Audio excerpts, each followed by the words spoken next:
Sa video na ito mga ka-dreamers, ibabahagi ko sa inyo yung alternative way na maaari nating gawing pangpunla sa ating mga sakahan. At ngayon, ito mga ka-dreamers, yung ating kalabasa farm plantation dito sa Barangay Balacan Salog, Zamboanga del Norte.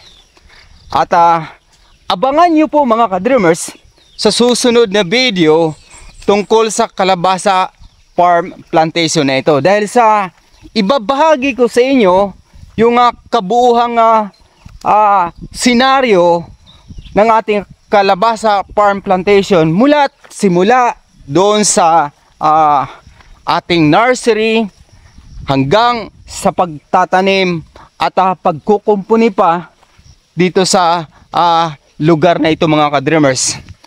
At hanggang sa Market Road mga ka-dreamers, ibabahagi natin sa inyo yung kalabasa, kung ano yung magiging benepisyo at income, kung paano siya mag-generate ng kita sa pamamagitan ng ating pagsusumikap mga ka-dreamers.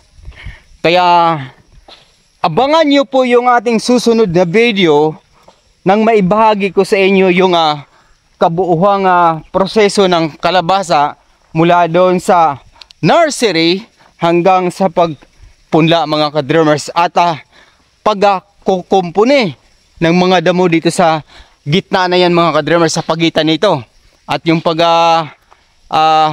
aalaga ng kalabasa mga ka-dreamers.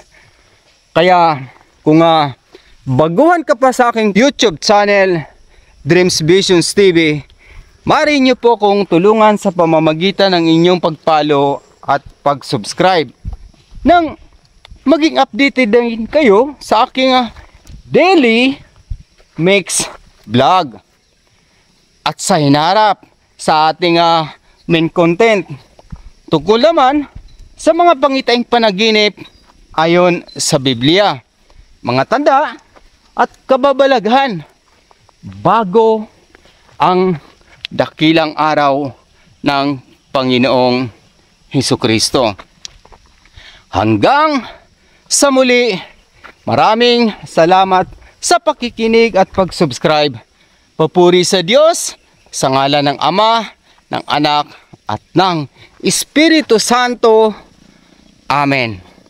God bless!